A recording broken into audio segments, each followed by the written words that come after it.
Game time, tuonavyo sisi. Bwana, dakika 10 za mwisho zikawa ngumu sana na chungu kwa Chelsea pale Ufaransa, wakipokea kichapo cha goli 5-2 dakika 86 na dakika 4 za nyongeza, dakika ya 4 kati ya zile ambazo ziliongezwa. Golikipa wa Chelsea Denmark yule Philip anafanya makosa ambayo yanawasababisha Chelsea waondoke na mzigo. Game time, tuonavyo sisi.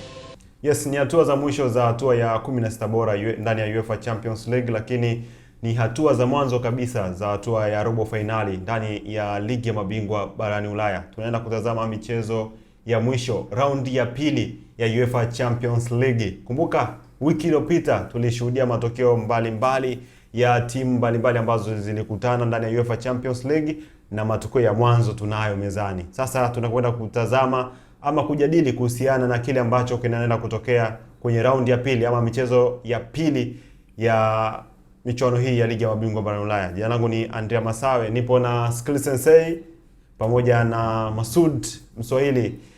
Tupo hapa meza ya game time meza ya game time kujadili kuhusiana na michezo ya raundi ya pili ya UEFA Champions League. Shabiki wa Arsenal mkono wangu wa kulia, lakini shabiki wa Manchester United mkono wangu wa kushoto, ambaye hayupo kwenye Champions League, lakini Arsenal yupo kwenye Champions League na yupo uwanjani dhidi ya Bayer Leverkusen. Tunaweza tukaanzia hapo. Bwana, mpo vizuri? Salama kabisa. Mambo yako vizuri? Arsenal ukitoka kushinda kwenye mchezo wa mwisho wa league, Manchester United ukitoka kushinda kwenye mchezo wa mwisho wa league, Chelsea nikitoka kupoteza kwenye mchezo wa mwisho wa league. Tunaenda kujadili mchezo ya UEFA Champions League. Mchezo wa kwanza, mechi ya Arsenal dhidi ya Bayer Leverkusen. Tunawacheki Arsenal kwa nyuso tofauti kwa sababu ni moja ya timu ambayo msimu huu inaonekana ipo kwenye form. Ipo kwenye form ya kuchukua makombe mengi kweli. Sasa tunaenda kutazama kombe la UEFA Champions League, ambapo mechi ya kwanza akiwa ugenini dhidi ya Bayer Leverkusen walifanikiwa kuondoka na sare ya goli 1-1. Matarajio ya wengi ni kuona Arsenal ikichukua alama 3 akiwa nyumbani. Ndani ya mitandao ya kijamii, Bayer Leverkusen tayari wana ubingwa wao. Wana audience yao ambayo inawa support na wanawapa vitu ambavyo audience wanataka. Ndani ya pitch, Arsenal wana nafasi ya kuondoa Bayer Leverkusen. Katika uwanja mgumu kwenda sasa hivi ni Emirates Stadium. Kwenye mashindano yoyote, iwe ya ligi, iwe ya Carabao, iwe ya FA, iwe ya Champions League, ni uwanja ambao tena kama Champions League na 100% yoyote anayofika Emirates kutoka kwa matokeo ya either draw ama kushinda imekuwa ngumu kwa msimu huu wa Champions League. Kwa hiyo ndio hicho ambacho kinatazamiwa na ulimwengu mzima kwenda kutokea tena kwa Bayer Leverkusen. Na kumbukumbu za Bayer Leverkusen, mara ya mwisho kuweka miguu Emirates alikufa goli 4-1. Ni game ambayo kwa nje ina favor Arsenal kuondoka kuelekea raundi ya robo finali. Lakini kiuhalisia wa mpira kila kitu kinaweza kutokea, kwa sababu kama tulivyozungumza wiki iliyopita, hizi ni knockout face to face, kwamba mtu anajua nina dakika 90 tu za kukaza iwezekanavyo, ili aidha niipeleke game kwenye matuta, na unajua matuta hana mwenyewe, au nifanye kile kinachofanyika at least nishinde hata 1-0, kwa sababu itampeleka kwenye hatua inayofuata. So tutegemee game nzuri na Bayer Leverkusen kuanzia game ya Ujerumani. Sio kwamba ni mtu ambaye alikuwa na defend sana, mara nyingi alikuwa nusu ya Arsenal kutafuta chochote, na Arsenal kuna muda ilibidi ya defend ili kucontain mashambulizi ya Leverkusen. Dabi ya Bayern Munich dhidi ya Bayer Leverkusen inaweza ikawa ni athari kubwa kwa Bayer Leverkusen kwenye mchezo. Naam, Bayer Leverkusen kwenye game ya weekend dhidi ya Bayern Munich, game ambao Bayern Munich alipata red cards 2. Kupata suluhu tu kwenye ile game akiwa nyumbani kunaonyesha kuna namna gani labda Bayer Leverkusen hakuwa serious sana, kwa sababu hana anachokitafuta zaidi ya kwenye ligi, zaidi ya kumaliza kwenye sport za kucheza Champions League. Lakini kwenye Champions League ana kila cha kupoteza kama atafungwa moja kwa moja na Arsenal. Though inawezekana game ya Leverkusen na Bayern Munchen hakuwa amewekeza nguvu 100% akiwa kichwani anasubiri game ya Arsenal. Kitu ambacho ni kweli kinaweza kwenda kutokea Emirates pale, kwa sababu ni mpira na ni wanaume 11, maamuzi yote yanaweza yakahamia upande mmoja au matokeo yanaweza kahamia upande wa pili, lakini ni game ambayo itakuwa na maamuzi ya tactical zaidi kuliko individual brilliance, kwa sababu una uhakika Mikel amefanya homework yake vizuri wiki nzima kwa ajili ya kung'amua. Na ukiangalia though amemwacha Manchester City pointi 9 mpaka sasa hivi, japokuwa Manchester City ana mechi moja mkononi, lakini kombe ambalo liko direct zaidi kulichukua kiwepesi, kwa sababu unayekutana naye ndo adui yake kwa muda huo ni Champions League. Kwa hiyo Bayern Leverkusen ana kila cha kupoteza kwenye mechi hiyo, na Bayern Leverkusen ana kila cha kutafuta, kwa sababu ni mechi ya bila tayari hakuna mwenye advantage. Na kwa sababu goli la ugenini hakuna yes, kwa hiyo wote wanaingia uwanjani kama wana dakika 90 tena za kutafuta chochote. Bwana, huo ni mchezo wa Arsenal dhidi ya Bayern Leverkusen. Tunaenda kuangalia Arsenal, je, msimu huu anaweza wakachukua ubingwa wa Champions League kwa ligi kuu ya pale nchini Uingereza, ambayo kwa namna moja ama nyingine wana hatua 2 ama 3 mbele, lakini pia wana finali ya FA ya Carabao Cup. Kwa hiyo ni moja kati ya mchezo ambayo kwa namna moja ama nyingine kwa Arsenal msimu huu tunawacheki kwa ukubwa huo. Bwana, vijana wa Bodo Glimt tunaenda kuwacheck kama Sporting Lisbon ni muda wa kunywa kikombe ambacho huwa anakigawa Bodo. Amekigawa kwa Atletico Madrid, amekigawa kwa International Milan, lakini pia amekigawa kwa Manchester City. Ni muda wa Sporting Lisbon nadhani. Mchezo wa mwisho akiwa ugenini pale Ureno, unadhani ni muda sasa wa Bodo kuendelea mbele ama safari yao itaishia hapa? Wapo mbele kwa goli 3-0. Kama ni kikombe ameshakunywa nusu Sporting. Kama ni dawa dozi ya kwanza amekunywa. Goli 3 ni nyingi, na pale Ureno walipigiwa mpira vile vile. Yaani walikuwa nyumbani na wakapigiwa mpira vile vile. Norway. Bodo walikuwa nyumbani. Walipigiwa mpira mzuri tu, wakafungwa vizuri kabisa, hawakufua dafu kabisa. So wanarudi nyumbani. What I expect from them ni kuanza from high note. Yaani kwa vyovyote vile kwa sasa hivi kama alivyosema skills hizi ni games ni kama ulingoni vile. Hapa kati moja ukilala basi. So ninachotegemea ni Sporting kuja kwa kutamani kupata goli la mapema. Goli la mapema litaset tone nzuri kwao, kuweza kuwa suffocate na labda kupata magoli mengine zaidi. Kwa hiyo ninachotegemea ni wao kuwa pressure sana Bodo, kupata goli la mapema. Wakipata goli la mapema itawasaidia sana, kwa sababu na imani wata press sana kwenye hiyo game. Na kupress sana kwenye hiyo game pia inahitaji uwe na discipline sana, kwa sababu unapo press high ina maana nyuma unaacha nafasi, na wao Bodo ni wazuri sana kwenye transition. Kwa hiyo unahitaji uwe shape iwe imekaa vizuri, lakini uwe na discipline ya hali ya juu sana, kwa sababu unapofanya hivyo ni lazima ukiacha nafasi wao tunaweza kucapitalize. Na goli moja tu kwa Bodo linaweza likabadilisha taswira nzima ya hiyo tie. So goli 3 ni nyingi sana. Na kwa nilivyoangalia first leg, Bodo kama walikuwa wana nguvu sana kuliko Sporting. So sioni pia hata hii game ambayo ni Sporting wako nyumbani, sioni kama watawasumbua sana Bodo. So it's a working kama kumtembeza mbwa kwenye park, kuona Bodo wakienda robo finali kwenye hii tie. Bwana, Bodo ni moja kati ya tunasema ni surprise package kwenye UEFA Champions League hivi sasa, na baada ya Sporting Lisbon kunywa kikombe cha Bodo katikati ya wiki hapa, nadhani raundi inayofuata ndo Bodo tunaweza tukaona, je, amedhamiria kweli, yupo serious? Unaweza ukashangaa wakafanya ya FC Porto. Kwa sababu wao walipofika sasa hivi si timu ambayo ilikuwa ina matarajio makubwa, naweza nikasema matarajio makubwa kiasi hichi kwenye klabu bingwa. Kwa hapa walipofika ni mafanikio makubwa sana. Chochote kinachotokea mbele ya safari ni bonus wao. Ndio maana wanacheza wako freely, wana-enjoy football.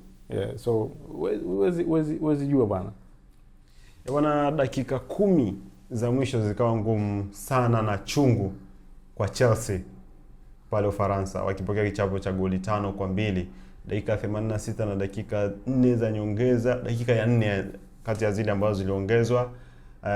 Golikipa wa Chelsea Denmark yule Philip anafanya makosa ambayo yanawasababisha Chelsea waondoke na mzigo na kapu la magoli 5-2, mzigo ambao kwa namna moja ama nyingine tunautazamia tunautazamia Chelsea waende kuutua katikati ya wiki hapa dhidi ya PSG pale darajani. Kwa upande wako bwana Sensei, unadhani Chelsea ana uwezo wa kufunga magoli 3? Kwa sababu tumeshuhudia akifanya hivyo kwenye finali ya kombe la dunia kwa upande wa vilabu, kashinda goli 3, lakini pia alifanikiwa pia kufunga magoli 2 pale Ufaransa. Ana nafasi nyingine ya kushinda magoli 3 pale darajani kwa kikosi hiki cha Chelsea, aina yao ya uzuiaji na safu yao ya shambuliaji walionayo.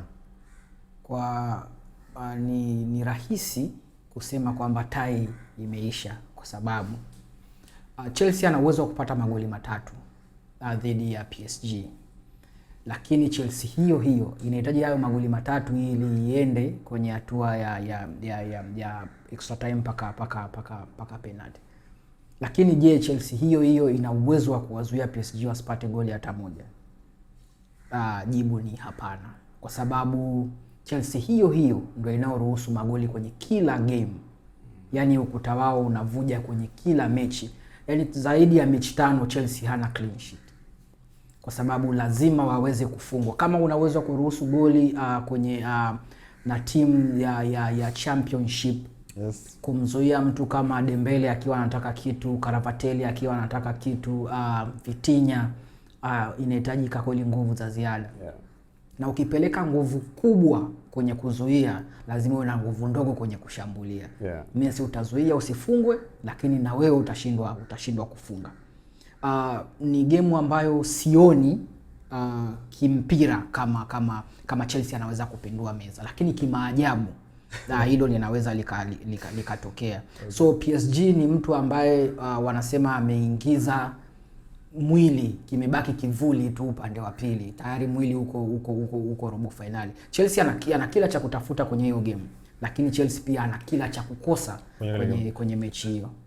I think hayatakuwa maajabu ya dunia Chelsea kuiondoa PSG. Magoli 3 ni magoli machache sana still. Yanawezekana, kwa sababu nakumbuka Barcelona alishawahi kufungwa goli 3 kwa moja na PSG Ufaransa, akaenda akashinda 6-2 Camp Nou. Barcelona alishawahi kushinda 3-0 Camp Nou, akaenda kafungwa 4-0 Anfield. Lakini kwa Chelsea hana kaliba ya wale wachezaji waliokuwepo Liverpool na wale wachezaji waliokuwepo Barcelona kwa ajili ya kupindua meza. So kwa kuona hili, Chelsea kupata goli anaweza akapata. Je, anaweza kupata magoli enough ya kumfanya qualify? Hilo ni swali jingine. Okay. Ila mimi Chelsea akifuzu kwenda hatua inayofuata sitoshangaa, kwa sababu margin ya magoli 3 ni margin ndogo sana. Labda tuzungumzie margin ya magoli 3 kwenye mechi ya Real Madrid dhidi ya Manchester City. Margin ambayo kwa Manchester City I think wapo kwenye kaburi, lakini wanapata taarifa kwamba tofali zinazidi kuongezeka juu. Mbappe amerejea ndani ya kikosi, lakini Jude pia ana uwezekano wa kutumika kwenye huo mchezo. Kwa hiyo ni kama mmefukiwa ndani ya kaburi, afu unasikia juu anachapia. It means lakini unapoongeza wachezaji wengi pia wa kushambulia nyuma, naona kwa vulnerable. Na City kwa wachezaji wake, labda anisaidie Mswahili, sioni sana Madrid akiwa na clean sheet Etihad. Yeah. Yeah. Ni kweli, lakini sasa kwa City ni kama vile unajua una mti wako wa mwembe pale, maembe yameiva. Yeah, unachukua ngazi, unaweka, unapanda, unakula pale, yakiisha huwezi kuendelea kupanda juu. so utabidi ushuke. So nadhani City wamefika mahali hapo. Niliwahi kusema kwamba nadhani Pep alipaswa kuondoka baada ya treble, kwa sababu sasa hivi City wamekuwa kama wame hit the ceiling hivi, yeah. Hakuna fluidity tena, hakuna meaningful displays. Unashtushwa City wakicheza, unashtushwa na brilliance ya Sheki, ya Bernardo Silva, sijui tena Haaland ni muda mrefu sasa hivi amekuwa kimvuli. So kwa timu ambayo sasa hivi ipo kwenye good groove kama Madrid, wazuia wasipate goli hata moja, hiyo ni issue. City kushinda, sina tatizo nao kushinda Etihad. Kushinda 2-1, 3-2 sina shida, lakini swala wao kupita ni swala gumu sana. Kurudi kwa Mbappe, Bellingham, sidhani kama they will play a big part kwenye game hii, kwa sababu timu ambayo imecheza first league, timu ambayo imecheza game ya La Liga ni timu ambayo tayari ina moto wake. So kuanza kuchomoa mmoja kumweka mwingine ambaye unahisi yeye ni mchezaji mzuri au ni bora zaidi, una disrupt ile rhythm. Kwa ni afadhali Real waendelee hivi. Sio ni afadhali. I'm sure Arbeloa hawezi kuwarudisha direct Mbappe na Jude kwenye kikosi. Yani, wanaweza wakacheza. They don't have a lot of minutes kwenye miguu. Sawa? Wanaweza wakacheza, lakini maybe dakika 20 15 za mwisho.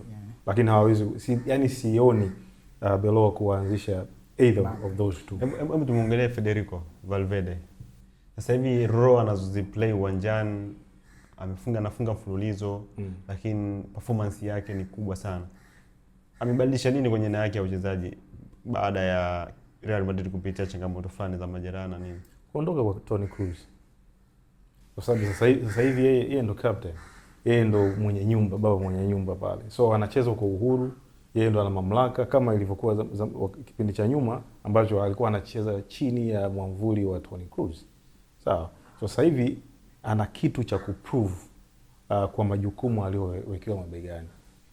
So ukikutana na wachezaji ambao wana onyesha vipaji vyao pale wanapopata pewa majukumu, ni wachezaji wachache ambao wanaweza kufanya hivyo. Valverde ameonyesha. Nimemsikia Don Carlo anasema aliwahi kumpa task Valverde ya kufunga magoli 10 kwenye msimu. Akifikisha magoli 10, yeye ana revoke license yake ya ukocha. Lakini sasa hivi Valverde ameshafikisha goli 10 nadhani tayari. So amepewa majukumu, ameyapokea na ameweza kuiongoza hii timu ambayo kudos to Arbeloa. Amenishangaza kiukweli. Amenishangaza kwa kutumia vijana kutoka Castilla. Watoto wadogo ambao wameweza kuwa include kwenye kikosi na wamefanya mambo mazuri sana. So ni jambo zuri sana, na kwenye hii game nadhani City wanaweza wakashinda hii game. Lakini sioni City kusonga mbele, kwa sababu sioni City kuwazuia Madrid kupata goli. Na safu ya ulinzi ya Manchester City of course kwa sasa hivi ni kama haipo matured ama vipi? Wanaruhusu sana. No, ni kama vile useme Van Dijk hayuko matured. No, au Konate hayuko matured. Hapana. Inafika mahali akili inataka, mwili hautaki. Na hiyo inasababishwa na vitu vingi. Kwanza ni confidence, kwa sababu kama sasa hivi ukiwaangalia Chelsea sio kwamba wanacheza vibaya, ila Chelsea hana confidence ya kupata matokeo kwenye dakika 90. Anaweza akakupa mpira mzuri dakika 60, 40, lakini baada ya hapo ni kama concentration inashuka, inakuwa shida. Hilo ile linawapata Tottenham Hotspur sasa hivi, kwamba wanaingia uwanjani wakiwa wanajua game hii tunakwenda kupoteza. Unaona watu wanafanya mistakes zile wanasema school kid mistakes, lakini ni watu ambao wangekuwa na confidence, wangekuwa na uwezo wa kufanya vyema zaidi. Bwana, hiyo ni mchezo ya siku ya Jumanne ya UEFA Champions League. Jumanne ikipita utajua sasa ni nani amekwenda mbele ama nani ambaye amebaki ama anarudi kucheza soka la nyumbani sasa. Bwana, tunakwenda kwenye mchezo ya siku ya Jumatano. Tunaanza na mchezo ambao kwa namna moja ama nyingine uliibua mijadala mbalimbali kwamba ligi gani ni bora barani Ulaya. Watu wakaanza kushindanisha FC Barcelona, Newcastle United, FC Barcelona akiletwa Uingereza, sijui atashuka daraja. Maneno kama hayo yaliongelewa mengi sana baada ya FC Barcelona kutoka sare ya goli 1-1 dhidi ya Newcastle United pale Uingereza. Sasa Newcastle United atasafiri, atakwenda pale La Liga kwenye uwanja wa Camp Nou wa Barcelona na atakuwa uwanjani dhidi ya FC Barcelona. FC Barcelona ambaye weekend iliyopita ametoka kumchakaza mtu goli 5, Rafinha akitupia hat-trick kwenye La Liga. Wanakwenda kucheza dhidi ya Newcastle United ambaye ametoka kumfunga Chelsea goli 1-0. Mchezo huu kwanza kwa FC Barcelona unaenda kuwa wa aina gani na utakuwa na tofauti gani na mchezo wa kwanza ambao FC Barcelona alitoa sare ya goli 1-1?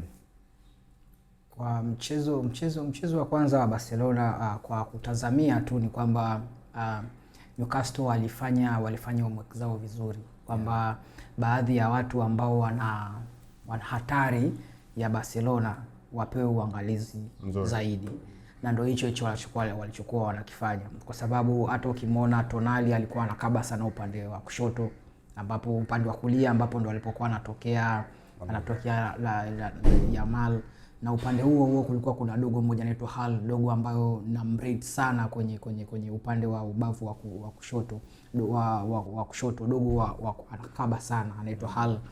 So kwa upande huo ni kama walitengeneza uzio kwamba kwa sababu mkorofi ni huyu, tufanye namna hii na namna hii na namna hii.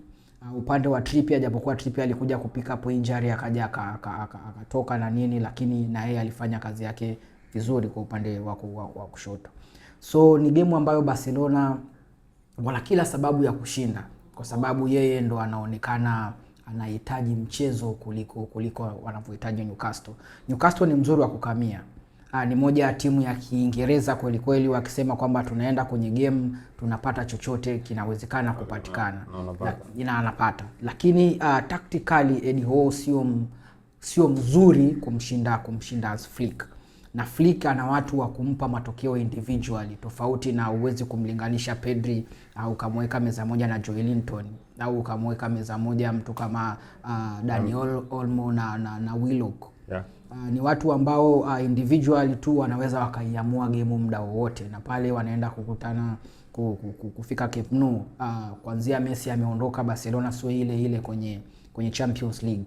Kwa hiyo Flick anataka kubadilisha hiyo narrative, kuionyesha kwamba Barcelona bila ya kuwa na mtu fulani tunaweza kukaproceed mpaka tukafika sehemu fulani. Juzi tu waenda kutolewa na Inter Milan nusu finali, game ambayo kiukweli ukitaka kuniambia katika msimu mzima wa Champions League msimu uliopita ni game mbili tu nitazichagua. Game ya nyumbani Giuseppe Meazza kati ya Inter Milan na Barcelona, na game ya Real Madrid na Arsenal Emirates Stadium. Hizo game zilikuwa ni game kali sana msimu uliopita. Nategemea game nyingine kali sana kwenda kutokea Camp Nou dhidi ya Newcastle, na mwenye hatari kubwa kwenye upande huu sasa hivi ni Newcastle, kwa sababu ataenda kukamia badala ya kwenda kucheza football. Na kikubwa ambacho kitaoa Newcastle, FC Barcelona wapo kwenye upepo wa rais mpya Laporta ambaye amechaguliwa, lakini pia wachezaji, I think kikosi cha FC Barcelona pamoja na coach Hans Flick walikuwa upande wa rais Laporta. Sasa wanaweza wakawa ni nafasi yao pia ya mwanzo mpya, wanamzuka wa kumpa matokeo labda rais mpya, ama kumpa zawadi pia kukalia kiti kwa mara nyingine tena. Kwa hiyo misioni kama ni sababu. Sioni kama ni sababu. Ukisema kwa sababu Dani Olmo na yeye amerudi kikosini, wanaweza kuwa wana shafu nzuri kwenye midfield. Hii game iko very tricky. Very tricky. Sio ngumu lakini very tricky. Very tricky game. Sidhani kama watakuwa na mseleleko. Japokuwa wako nyumbani. Ujue hata game ya kwanza pale St James Park nilikuwa mpaka nakasirika. Nasema why Eddie Howe bado amemngangania Elanga mundani, kwa sababu final product yake ilikuwa mbovu, yani like sawa anafika kwa sababu ana speed, ana defensive attribute anasaidia, lakini final product ilikuwa ni ovyo. Ilijionyesha alivyoingia Anthony Gordon. Yeah. So sijui nategemea Anthony Gordon ataanza kwa sababu hata game na Chelsea alianzia bench. Alianza na yeye ndo akafunga goli. Na yeye ndo akafunga goli. So I'm expecting aanze yeye lakini kuna kazi kwa sababu ujue katika hii game Newcastle iko kwenye vichwa vya Barca kuliko Newcastle. Kwa sababu Barca kila cha kuprove. Ni kama vile kwenye Premier League huku game ya City na West Ham. You know? Yani hivyo kwa sababu wao wako pale wanacheza mpira wao tu Newcastle. Kwa hiyo it's very tricky. Ni game nadhani very interesting ya kuangalia. Yeah. Sio gumu kwa Barcelona lakini it's very tricky. Yeah. Kwa sababu unapigana, yani anaenda kucheza na mtu ambaye news sio news yeye akifungwa. Yeah. Ila ni news kama akikusababisha wewe kesho kwenye magazeti usimfunge. Sasa game nyingine ambayo ipo tricky ni game ya Liverpool na Galatasaray. Liverpool kwa kiasi fulani hapati matokeo sana hivi sasa, lakini Galatasaray of course wana kikosi imara sana. Hata safu yao shambuliaji. Yaani upredict kwamba Galatasaray game ataondoka bila kufunga goli. Na kwa Liverpool pia upredict kama wataondoka bila kuruhusu goli. Sasa hii game inachezwa pale Anfield. Liverpool akitafuta nafasi ya kwenda hatua inayofuata. Mechi ya kwanza akipoteza kwa goli 1-0. Hii game kwanza Liverpool ana uwezo wa ondoka na ushindi wa 1-1. Kushinda anaweza akashinda. Kupita ndo swali muhimu. Anaweza akashinda lakini akaruhusu pia. Anaweza akashinda lakini akaruhusu. Lakini Galatasaray ni hatari. Nadhani forward line ya Gala ni more clinical zaidi ya Liverpool kwa sasa. Yeah. Kwa sasa. Ndakacho tegemea kutoka kwa Gala ni wao kujaribu ku control the tempo ya mchezo. Kwa sababu wakiweza ku control tempo ya mchezo na kuwafanya Liverpool wacheze wanavyotaka wao wacheze, itakuwa positive kwa upande wao. Lakini wakitaka wapishane nao kunaweza kuwa kuna shida sana. Kwa sababu even though hawafungi sana Liverpool, lakini pia wana wachezaji ambao wana uwezo wa kufunga. Hawako sana clinical kama Salah, like performance yake imeshuka sana. Kitiki hajafunga takriban game 3 sijui. Mtu ambaye anawabeba ni Szoboszlai na anawabeba sana na hizo games magoli yake ya free kick. So hicho ndicho tunachokitegemea kutoka kwa Gala. Wakiweza kucontrol tempo ya hiyo game na kuchagua moments za kuwa hit labda na counter attack Liverpool, basi wana nafasi kubwa sana ya kusonga mbele. Lakini wakisema wapishane, nadhani watakuwa wanawapa nafasi Liverpool ya kufunga magoli na probably wanaweza Liverpool wakapita. So kwangu mimi naona ni game ambayo inaweza ikaenda popote mpaka sasa. Na tabia ya Galatasaray wanasema pin the defender back, yani wanahakikisha mabeki wako chini kwa sababu wana mtu kama Osimhen muda wote anacheza na defender wako wa mwisho, namba 4 au namba 5. Wana mtu upande wa kulia anaitwa Yilmaz. Ni mtu wa kupiga cross muda wote. Upande wa huku ana Lang, ni mtu muda wote anakimbia. So probably labda Sloti anaweza akaanza na Frimpong chini ili amsababishe Lang asiwe anashuka mara nyingi na juu kuna Salah, so ule upande uwe na mpishano. Lakini kama akianza na Szoboszlai kama alivyoanza naye jana juzi kwenye games ambazo yeye anaamua Szoboszlai acheze chini beki ya kulia ili juu aanze na Frimpong, game hiyo inaweza ikamuia vigumu tena kwa sababu midfielder ya Galatasaray ni midfielder ngumu. So midfielder ya kuchezea mpira kama tunavyoona wakina Pedri, kama tunavyoona labda wakina Zubimendi, watu ambao ni soft kwenye ule upande. Wale wana midfielder ngumu, na midfielder ngumu ni za kugongana. Hawakupi nafasi ya wewe ku dictate wapi upige mpira. Viungo punda wakina Bruno Guimaraes, kwamba the moment mpira umefika yeye anafika na mpira ulipokuepo. Either unapiga pasi nyuma au deflect ule mpira, na deflect watu wote wa kushoto kulia na katikati wote wanakimbia wakina Osimhen. So itakuwa ni game ambayo muda mrefu watu watakuwa wanafungwa kwa counter, na muda mwingi mpira utakuwa unachezwa upande wa flanks ili kusababisha chochote kitokee. Bwana, Bayern Munich walimaliza game wakiwa ugenini dhidi ya Atalanta 6-1. Michael Olise akifanya mambo fulani hivi ambayo kwa kiasi fulani just yule ndo Olise tunayemfahamu. Okay. Yes. Kwa nini kwanza hii game of course nadhani imeisha hii. Michael Olise why apewi ile thamani ambayo tunawapa kina Lamine Yamal, yes, Bukayo Saka. Hana jina hilo sana au kwa sababu anachezea Bayern Munich? Pierre. Hiyo pia ni sasa unapomsikia Judy every time and then lakini ukiangalia mpira unajua Bayern Munich ni timu ambayo iko very disciplined from top to bottom. Hawapendi sana masuala ya kelele ndani ya club. Hawapendi sana wachezaji ambao wanaleta vurugu kwenye vyombo vya habari. Okay. Yeah, yani utamaduni wao uko hivyo. Kwa hiyo ndio unakuta wachezaji sawa wanafanya vizuri lakini maybe hawaimbwi sana. Ukimwangalia Lewandowski aliyofanya Bayern ni makubwa kuliko Barcelona. Exactly. Lakini sasa hivi ndo anaimbwa zaidi ujue. Na anaandikwa sana. So yeah, nadhani inasaidia pia mchezaji kutokupata hizi kelele za kwenye tabloids, za kwenye za mashabiki huko nje ya uwanja, media nini. Zinamfanya akili itulie, acheze mpira wake tu. Nadhani Olise ni wanamuita non-challenge player.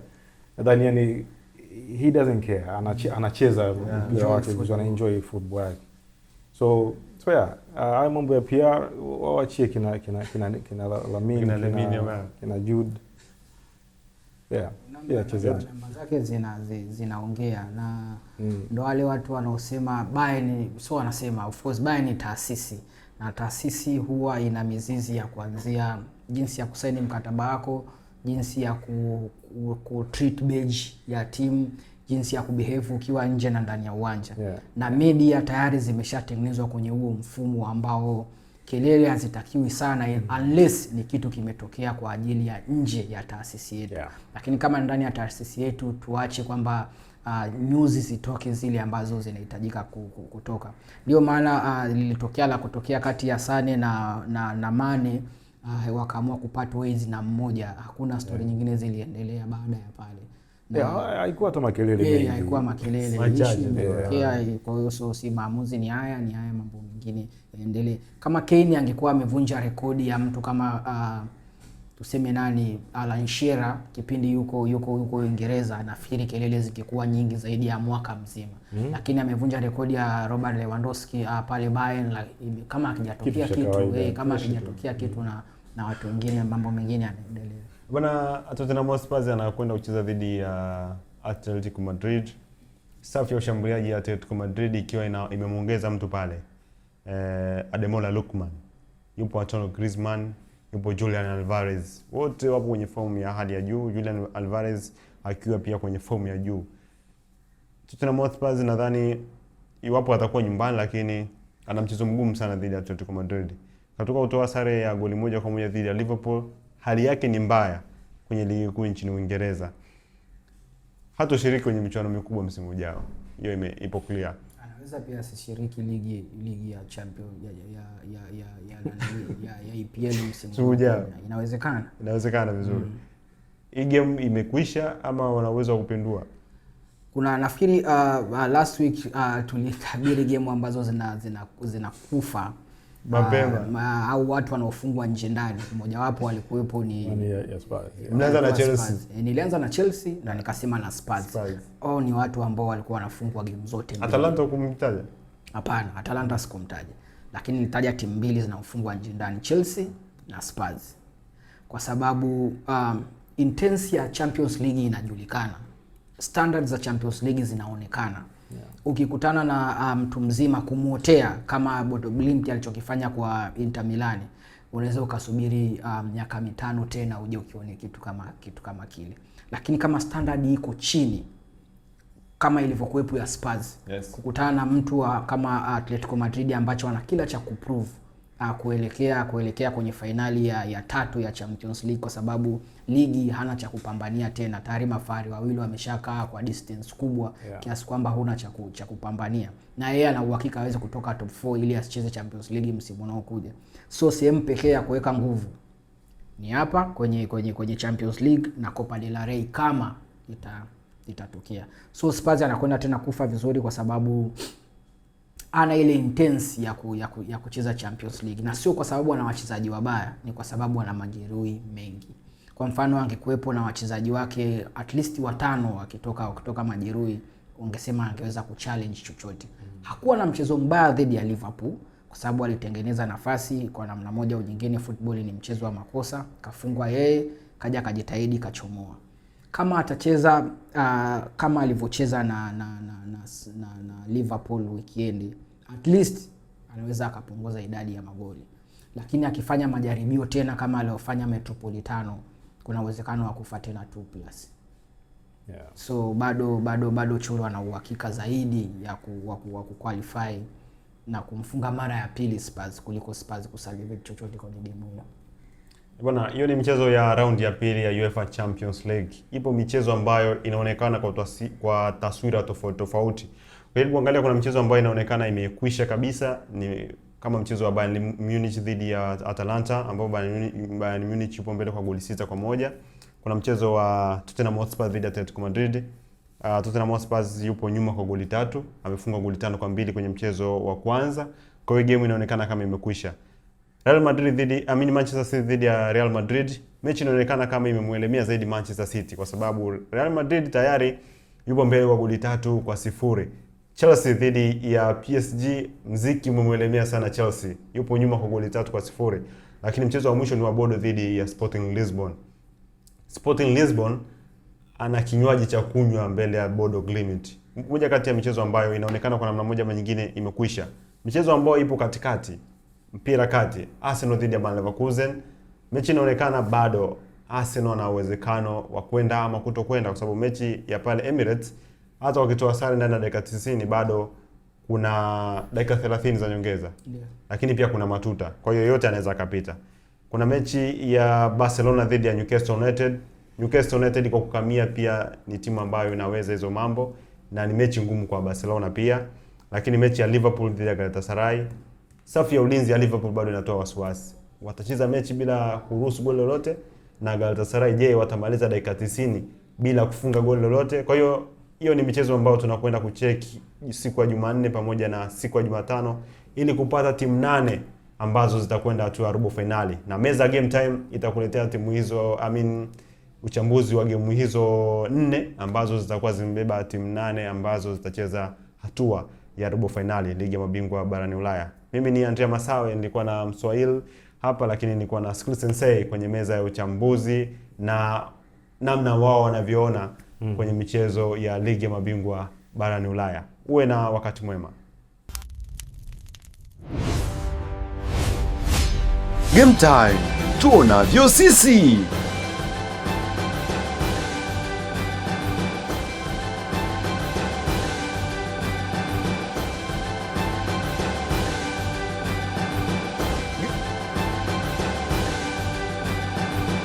Game Time, tuonavyo sisi.